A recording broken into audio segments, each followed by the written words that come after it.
Another look at the site of the Winter Olympic Games, beautiful Salt Lake City. Every day we've been taking you to visit with NBC6's Olympic traveler Mike Redding. Well, tonight he's going to take us to one of the most unusual settings in North America, the Great Salt Lake.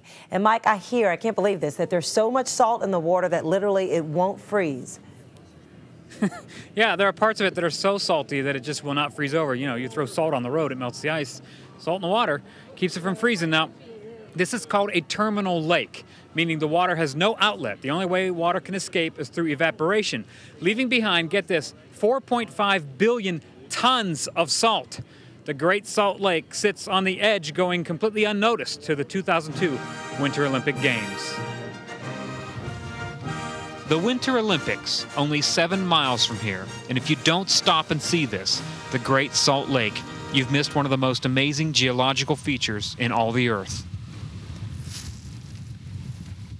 It's still, I don't know, maybe it's a great kept secret. I have no idea, but it's a fabulous place. There's 4 or 5 buffalo down the hill here. As the North American bison was being hunted to near extinction, Antelope Island in the Great Salt Lake was stocked with 12 of them.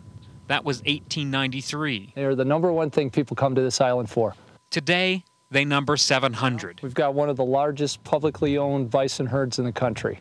That roadway there in the distance, fading into the watery horizon, is the only way on and off the island. It is an eerie, solitary drive. If set in North Carolina, the Great Salt Lake would stretch from Charlotte to Winston-Salem, 1,700 square miles of the second saltiest body of water on Earth. In the South Arm, we have 9% salt, and up in the North Arm, we have 26% salt. In the ocean's about 3%. Just sit here and look at it.